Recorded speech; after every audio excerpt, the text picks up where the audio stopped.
तुलसी जी का यदि स्पर्श हो जाता है, तुलसी जी का नाम कीर्तन किया जाता है, तुलसी जी को प्रणाम किया जाता है, तुलसी जी का वृक्ष लगाया जाता है, तुलसी जी को जल अर्पित किया जाता है और तुलसी दल से नित्य भगवत सेवा की जाए, बहुत जल्दी श्री कृष्ण प्रसन्न हो जाते हैं।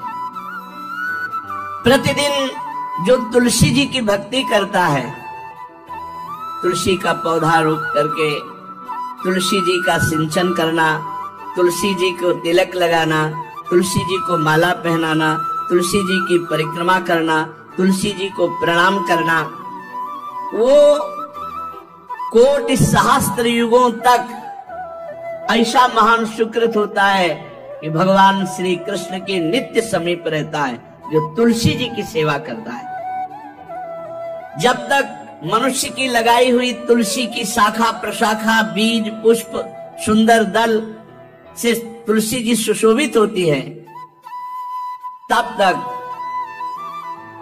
हजारों कल्पों में श्री हरिधाम में रहते हुए उसका कभी पुण्य नष्ट नहीं होता। जैसे एक दिन 1000 कल्प, 2 दिन 2000 कल्प वो भगवान के नित्य धाम में महान सुकृत के बल से भगवत धाम में रहेगा, जो तुलसी जी का पक्का मान लीजिए। जब स्वयंसी में से तो तुलसी जी रोपण करके तुलसी जी का एक वन लगाया और रोज नवीन नवीन मंजरी तुलसी दल लेकर प्रभु के चरणों में, कहीं न कहीं तुलसी जी की कृपा हुई। वृंदावन, ये वृंदा अधिष्ठात्री देवी वृंदावन की है, इनकी कृपा के बिना।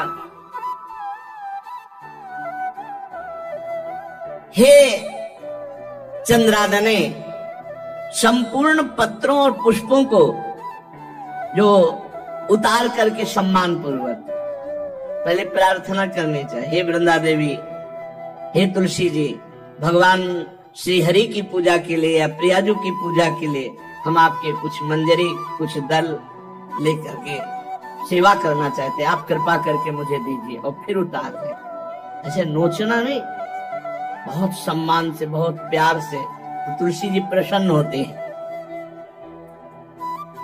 जो मनुष्य तुलसी दल से श्री हरि की पूजा करता है, कोई भी पाप उसका स्पर्श नहीं कर सकता। पूर्व में किया हुआ कोई भी पाप उसको दंड नहीं मिलेगा, जो तुलसी जी की आराधना नित्य करता है। अब इतना जल भी न चढ़ा दे, तुम्हार पुण्य हो जाए और तुलसी जी अंतर ध्यान अनुकूल जल, जैसे मान लो गमले पे हैं तो इतना बड़ा तांबे का रोज उससे अब भर के लोटा चढ़ा दोगे, 2-4 दिन में अंतर ध्यान हो जाएंगे तुलसी जी। बहुत विवेक से जरूरत है, मतलब भारी पुण्य होगा। अब इतना बड़ा लोटा रोज जल चढ़ाओगे तो 2-4 दिन में पीली होके अंतर ध्यान हो जाएंगे। भाई इतना जल, अनुकूल जल चाहिए। एक तांबे का छोटा सा लिया, ऐसे रोज डालो, उसमें कोई फर्क नहीं। और गमला उठाकर धूप में विराजमान करो। सेवा का मतलब क्या है? जो तुलसी जी को जल अर्पित करके तुलसी जी की सेवा करता है, हरि चिंतन करता, कभी कोई पाप उसका स्पर्श नहीं कर सकता। 100 भार सोना, 400 भार चांदी,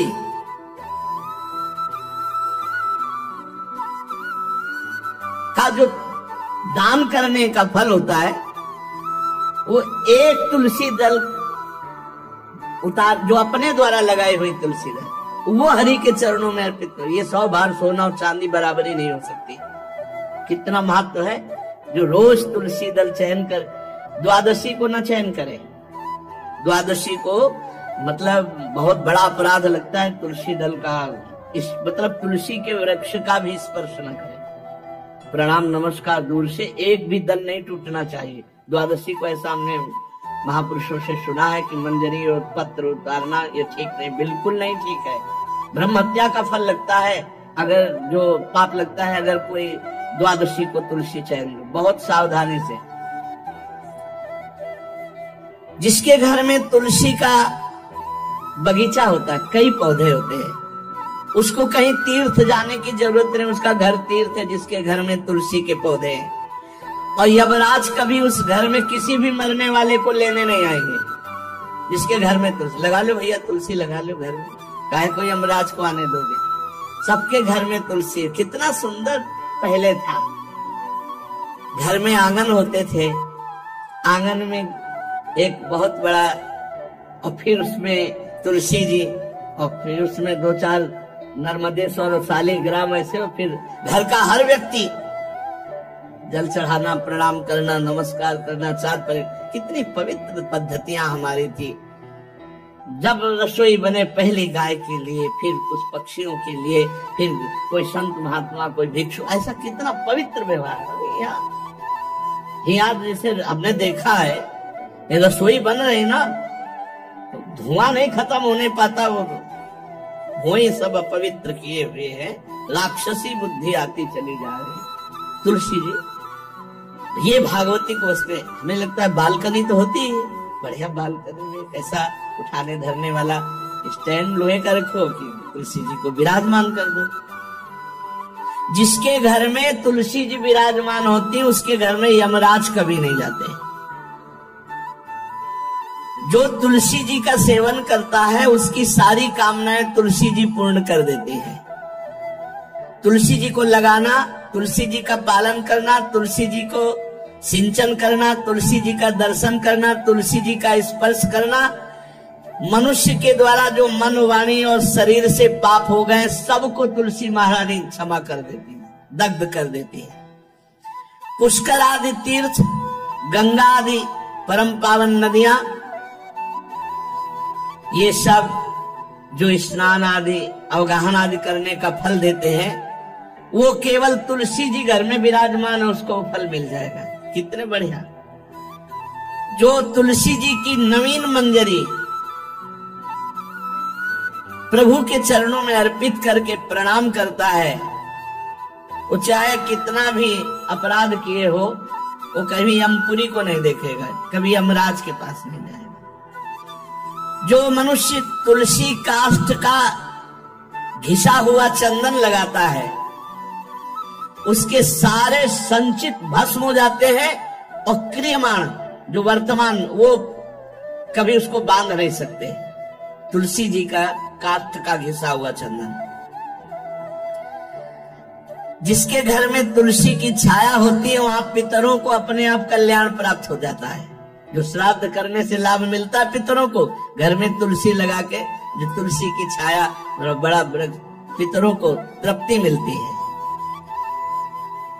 चतुर्भुज ब्रह्मा जी सारंग धनवा श्री हरि के महामहिम स्वरूप की अनुभूति करने के लिए भी कहा है कि तुलसी जी का महान महात्म्य, अगर तुलसी जी का सेवन करे तो भगवान श्री हरि की महिमा को जान जाएगा। स्त्री हो या पुरुष, पुरुष नपुंसक नारीवा जीव चराचर कोय, सर्व भाव भज कपट तज मोहि परम प्रेस।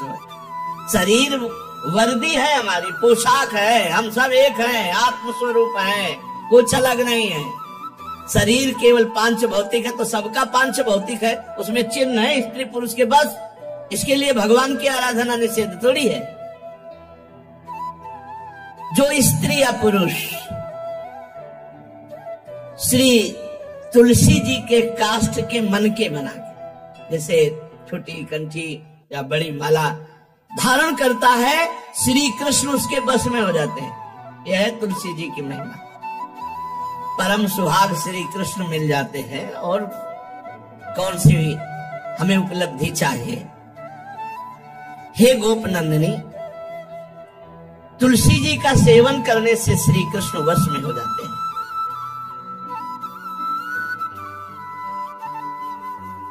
जो तुलसी की माला से नाम जप करता है, काउंटर वाली बात तो स्मृति के लिए भाई है, हम निषेध नहीं करते, नहीं बहुतों के भजन बंद हो जाएंगे, पर हम इतनी महिमा जरूर बता देते हैं कि तुलसी माला से जो नाम जप किया जाता है, उससे आध्यात्मिक सिद्धि बहुत जल्दी होती है। गुरुदेव भगवान कहते हैं, जो अंगुलियों से रगड़ होती है मन का से, उसमें आध्यात्मिक ऊर्जा शक्ति तुलसी माला से। प्लास्टिक पर भाई करो, निषेध नहीं कह रहे बंद हो जाएगा, वो भी राधा राधा कहना, वो हमें बंद नहीं करना। हम कह रहे तुम जैसे बने वैसे करो, लेकिन माला का बहुत बड़ा प्रभाव है। तुलसी परम पवित्र, भगवान श्री हरि की प्रिया, और उनके काष्ठ को जब हम ऐसे ऐसे नाम के साथ, विशेष ऊर्जा शक्ति, आध्यात्मिक शक्ति हमें जागृत होती है। हो सके जिनको ऐसा बन सके तो छोटी एक वो आती है सुमिरनी, उसको रख लो, अपनी जेब में रख लो, उससे करो। और नहीं है भैया तुम इसी से करो, नाम जप करो, भाव को भाव अनख आलसो, नाम जपत मंगल दिस दसो। सुंदर सुंदर तुलसी जी के वृक्षों के समीप बैठ करके जो अनुष्ठान किया जाए वो बहुत लाभदायक। श्रीमद् भागवत का, गोपाल सहस्त्र नाम का कोई भी पाठ तुलसी जी के समीप विराजमान करके किया जाए, आचार्य को बुला करके तुलसी पूजन करना चाहिए, विविध प्रकार के अनुष्ठान। अरे तभी तो सब मंगल होता है। पहले था, हमने देखा है, 4 बजे माताजी दरवाजे के सामने लीपती, रोज का काम। जो पुराने घरों में देहरी के आगे आगे 4 बजे लीप करके वहां अपना चौक पूर के दीपक जला, क्या पवित्रताएं थी, क्या मंगल था। जब किसी को निमंत्रण दिया जाता तो सबके पैर धोए जाते थे, सुंदर बिछौना बिछा करके और उसमें बैठकर पत्तल और रज के सकोड़ा कुल्हड़ ऐसे भोजन पाया। कितना पवित्रता, जो हमारी पूर्व पवित्रता थी, धरती करता चोटी पवित्रता।